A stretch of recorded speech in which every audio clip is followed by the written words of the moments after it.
Se minha voz não consegue expressar meu sofrimento, ouça meu grito. Lance seus olhos para fora desse ciclo de escravidão, da servidão de méritos, decolonizar o olhar, para ter olhos de ver e ouvidos de ouvir. O grito do povo excluído, do colonizado perseguido, que não tem espaço para ser livre. O grito da minha pele, o grito do meu direito de amar, o grito do meu direito de ser e de viver. Grito por igualdade, por um espaço que é meu por direito. Pois sou parte do meu povo, dessa terra que nasci. Sou quilombo, sou palmares, sou tupi-guarani, sou nação zumbi. Minha bandeira da cor do arco-íris, do arco, da flecha, da íris que se contrai e que foca na busca pelo direito de ser quem sou, brasileiro. Decolonizar para libertar de verdade e alcançar a mudança subjetiva, objetiva e duradoura, que acolhe os gritos silenciosos dos que buscam por igualdade. Somos psicologia brasileira. Somos a psicologia libertadora. A minha história como profissional da psicologia se entrelaça à história da CE. Acho que é importante vocês saberem que a CE é o primeiro curso privado de psicologia no estado de Santa Catarina. Então nós tínhamos à época a UFSC, que foi a primeira a consolidar um curso, e na sequência a CE estabeleceu o seu curso. A fundação do curso é de 1985. Eu ingressei aqui na CE em 1986 como estudante de psicologia. Concluí a minha graduação em 1990 e colei grau em 27 de janeiro de 91. Esse início da CE, ele é muito importante para vocês entenderem, porque é um tempo muito diferente do que a gente tem hoje, da estrutura que a gente tem hoje, das questões postas pelo MEC, da tecnologia que favorece o ensino, a pesquisa e extensão. Então, na década de 90 não tínhamos nada disso. A FGG formou muitos profissionais, Você vai em Joinville, região, você encontra pessoas que se formaram aqui, que estão ocupando cargos de gestão, que estão ocupando outros espaços, e aí eles se formaram aqui. Então, há muitos anos, há mais de 3 décadas, vai fazer 4 décadas no ano que vem, 40 anos o curso faz no ano que vem, e nós vamos então, estamos na 39ª Semana Acadêmica da Psicologia, e isso tem um significado, um sentido muito importante. Então esse espaço é realmente muito rico para ampliar e melhorar e qualificar os seus processos formativos. Não há nenhum tipo de educação sem a relação estudantil. Para mim, o principal e mais importante aspecto de uma semana acadêmica é a mobilização estudantil. É o encontro de estudantes de diferentes instituições, com diferentes interesses, muito distintos no sentido de amplitude de olhares, e de diferentes formas de entender uma mesma profissão, que no nosso caso é a psicologia. Então, não há momento mais marcante, não há momento mais afetuoso do que uma semana acadêmica na trajetória de constituição estudantil. Lógico que todos nós sonhamos com um dia na nossa conclusão de trabalho de curso, ou a conclusão do curso no momento da formatura. Mas eu penso que os encontros que acontecem nas semanas acadêmicas ou em eventos acadêmicos, talvez não tão grandes quanto uma semana acadêmica, são partes indispensáveis da nossa formação profissional, da nossa formação humana e da nossa formação enquanto sujeitos que lutam por uma categoria profissional.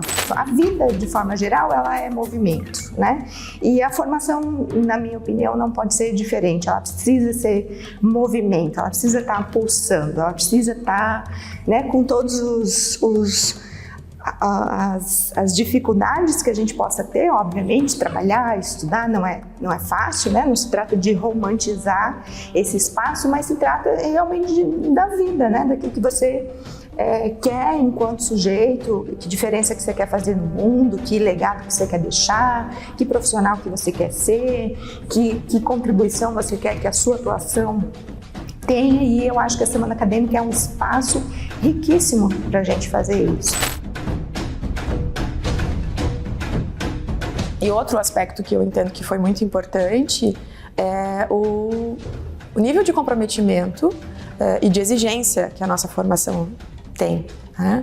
A quantidade de leituras, a quantidade de acompanhamento, a quantidade de vivências que organizam esses quase 5 anos, se não mais, dependendo do tempo de formação, exigem muito de nós. Né? Essa responsabilidade que nós teremos com a sociedade a qual nós vamos inserir no nosso trabalho posteriormente é um peso muito grande.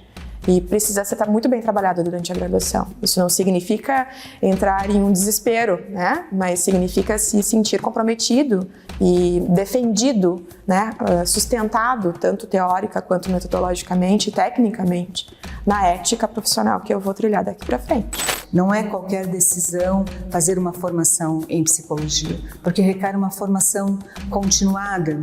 E a partir do que o próprio Freud coloca, né, quando ele fala, né, para aqueles que querem exercer a psicanálise, ele é muito claro.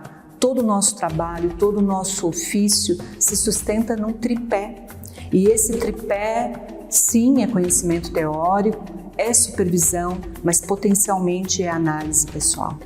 Não há possibilidade de a gente trabalhar, né, com a dimensão humana sem a gente também se trabalhar. E o nosso próprio código de ética profissional é muito claro em relação a isso. Inclusive, acho que bebe na fonte do Freud, né?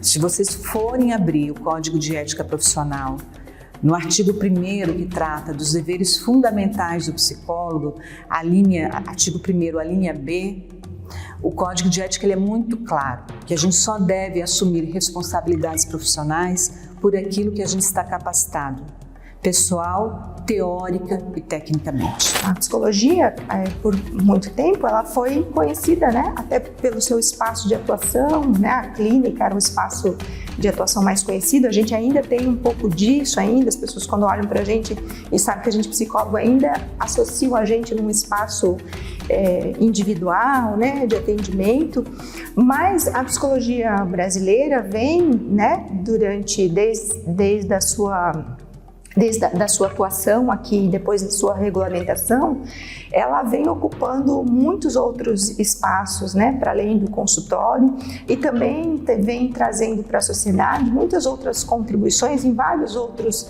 âmbitos, né, que não só naquelas situações em que há um sofrimento intenso, mas também nas situações de prevenção, nas situações de pensar melhor esses espaços, nas situações de pensar como que as pessoas então se constituem como sujeito, como que elas então sentem, pensam, se relacionam, trabalham.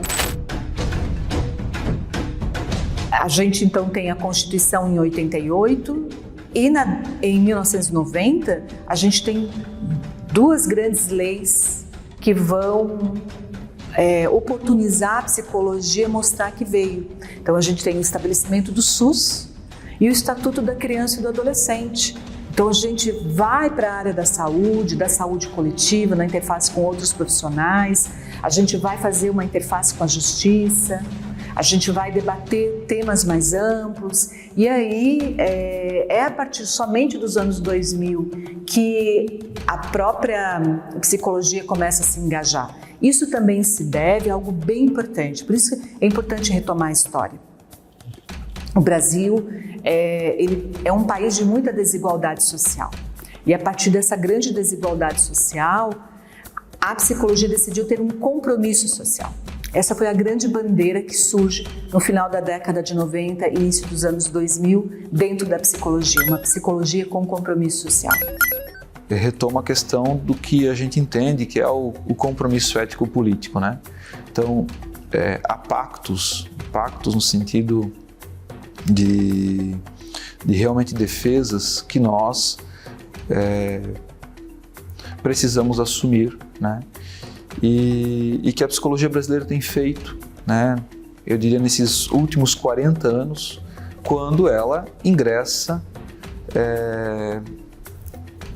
no Sistema Único de Saúde, quando ela é convocada pelo Movimento Nacional de Meninos e Meninas em Situação de Rua e que fez nascer o Estatuto da Criança e Adolescente, né?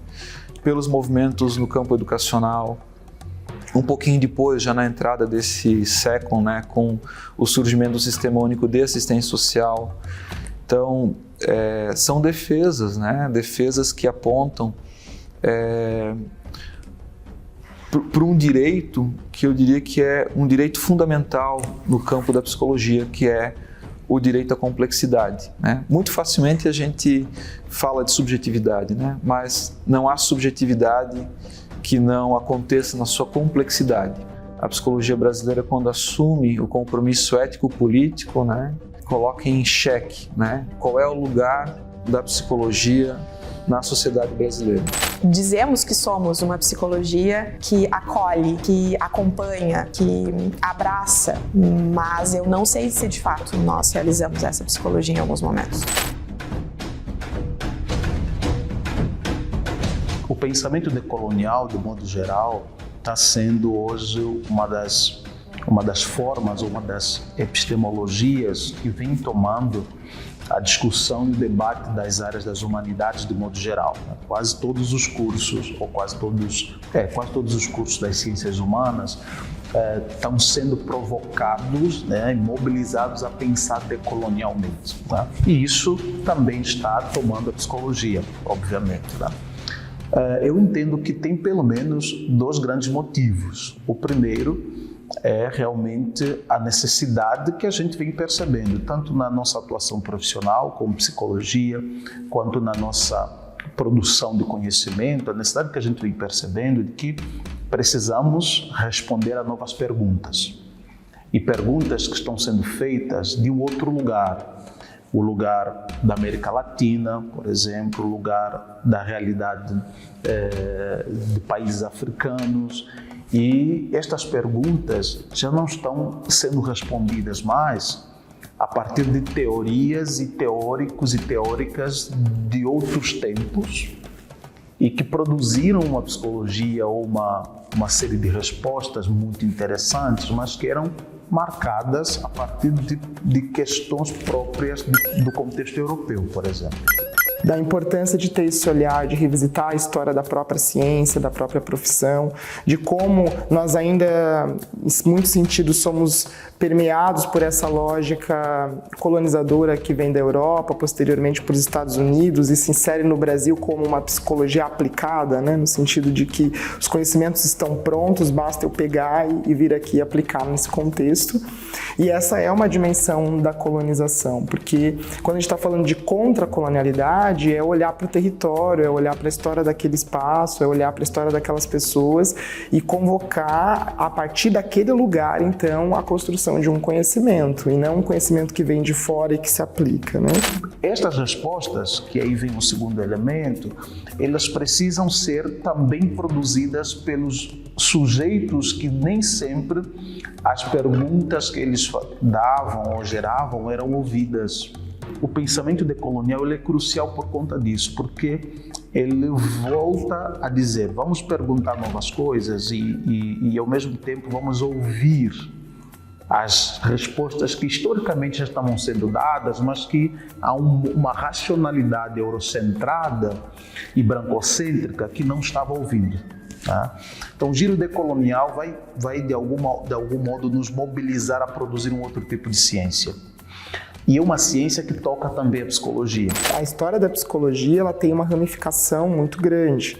Então, ainda há, né, a partir dessa história que é tão diversa, perspectivas que coadunam com uma visão muito de uma construção de conhecimento que foi feito lá naquele recorte Europa, né, modernidade, que vai do século XV ao século XIX, mais ou menos. Então, a nossa inserção como ciência é uma inserção numa perspectiva de ciência positivista. Num momento em que a ciência foi produzida, já tinham práticas, por exemplo, de colonização. É justamente por conta dessa perspectiva científica que a gente começa a se debruçar com uma série de produção de conhecimentos para caracterizar o que é o outro, e o outro nesse sentido da diferença. né? Ou seja, a gente não coloca a norma em questão, a gente coloca o outro que é considerado ou diferente, ou anormal, ou criminoso, ou louco, né? Então, caracteriza-se o outro para depois pensar numa certa regularidade do que seria a norma. A decolonialidade não pressupõe a destruição necessariamente do que já foi produzido. Ela pressupõe uma revisitação crítica e ela pressupõe uma produção de conhecimento de fronteira. Walter Mignolo, que é um pensador decolonial, vai muito nisso. Assim. A decolonialidade é o pensamento da fronteira. Uma fronteira que a razão europeia eurocentrada nunca quis fazer. A razão europeia eurocentrada, ela quis destruir o que encontra. O pensamento decolonial vai fazer exatamente o movimento contrário. Ele diz, olha, nós não vamos destruir necessariamente o que a Europa produziu, mas vamos criar agora encontros. Disso que você tem nos territórios, dessas vozes que foram silenciadas e saberes que foram silenciados, para isso aqui, com isso que já existe, e que diálogo possível a gente vai fazer. Acompanhando isso, eu acredito também que nós não temos ainda uma unanimidade desses discursos e dessas problemáticas dentro da psicologia, seja ela na academia, seja ela na atuação profissional. Infelizmente, nós temos ainda uma leitura bastante precária por parte de muitos colegas, né, extremamente limitada, de como essas questões de gênero, de raça, de credo, de espaços sociais, de território, de tempos de desenvolvimento, de constituições que estão para além, né, dessas características talvez conscientes e inconscientes da constituição psíquica, se fazem e constroem os nossos saberes e os nossos fazeres. Então a luta não é apenas com os estudantes, a luta também é com os nossos pares. E aí quando eu falo diálogo, vocês têm que entender que o diálogo ele tem um turno dialógico. Você ouve e você fala e você ouve. E hoje as pessoas têm muita dificuldade com o turno dialógico. A gente vê isso mais claramente nas crianças. O turno dialógico se perdeu. Isso se deve à convivência com as telas, ao empobrecimento no sentido do diálogo com o outro, de suportar o que o outro tem para me dizer, de lidar com os afetos que se colocam ali diante, o afetamento que o outro me provoca com a sua própria presença. Eu não consigo deletar ele, eu não consigo apagar ele, eu não consigo deixar ele de lado para responder depois. É aqui, agora, e o que eu faço com isso? E aí esse mal-estar, né, na civilização, ele se mantém. Freud vai dizer que o mal-estar na civilização, ele não é passível de ser extirpado. O mal-estar faz parte da dimensão humana. E o que a gente faz com isso? A psicologia se compromete, né? Esse é o nosso juramento quando a gente está lá se graduando. Ela se compromete em atender os sujeitos, as instituições, as organizações na direção de promover saúde, qualidade de vida.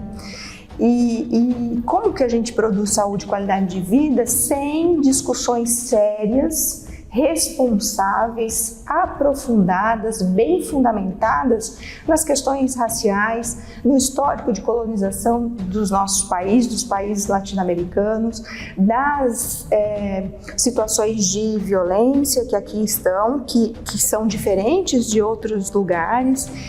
Então, como que de fato a psicologia se compromete a atender a população, a realmente se fazer importante nos espaços sociais, na sociedade, se ela não se compromete em se aprofundar e, de fato, estudar com responsabilidade, com criticidade, as questões que atravessam o ser humano.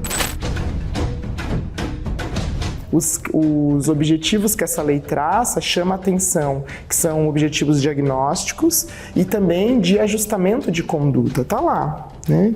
Então, olha só que interessante, né? A lei que funda a psicologia no Brasil, ela traz que o nosso conhecimento que vem de fora, ele deveria, então, ser aplicado na perspectiva de ajustamento do outro, né?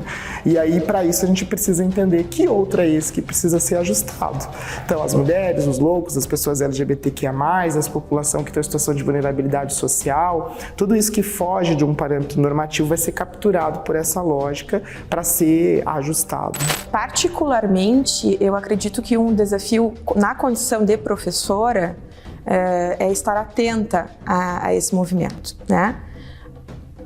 Vai fazer 20 anos que eu iniciei na psicologia o ano que vem, vai fazer em torno de 15 anos que eu terminei a graduação, e foram pouquíssimas as discussões nesse sentido, com esses objetos, que aconteceram na minha época de graduação.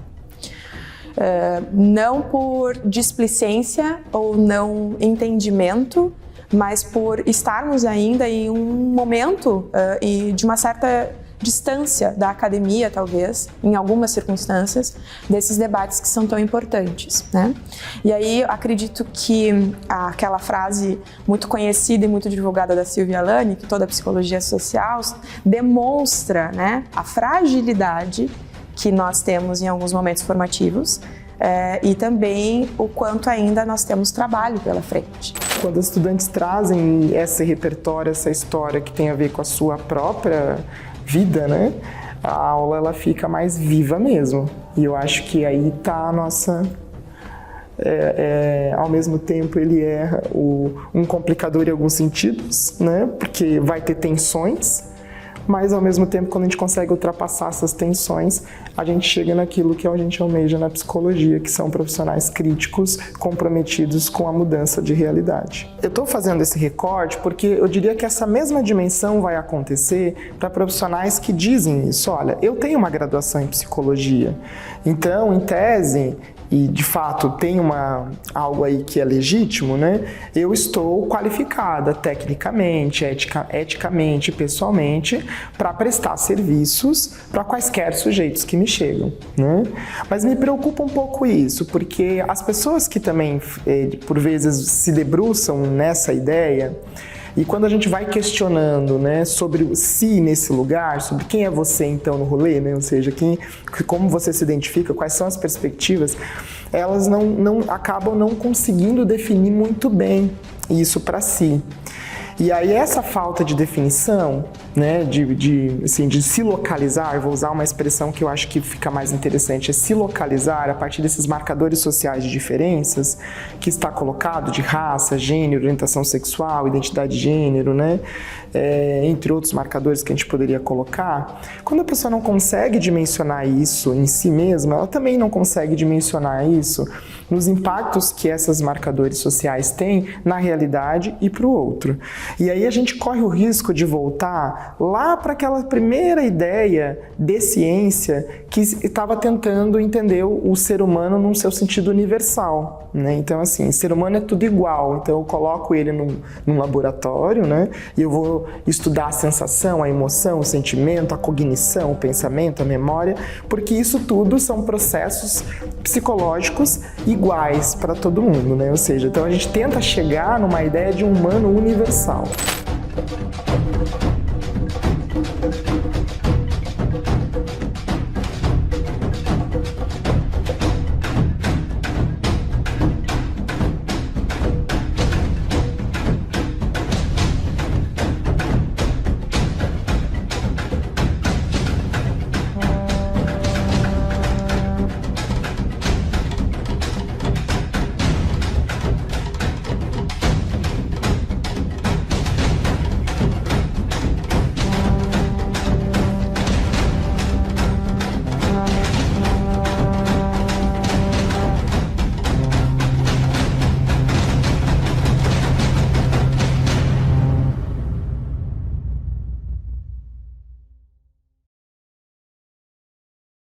Mas quando eu estava morando na cidade de Rio do Sul, que é onde é a minha cidade natal, aqui em Santa Catarina, né?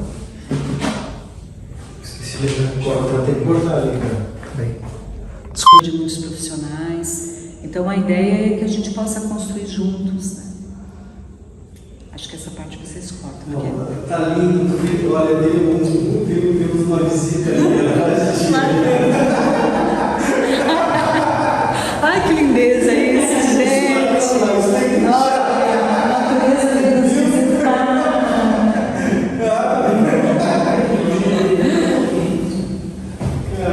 É o Freud que veio aqui. Dizem que existem espíritos nesse local. A gente tem várias histórias de assombração da Deutschschule. Então...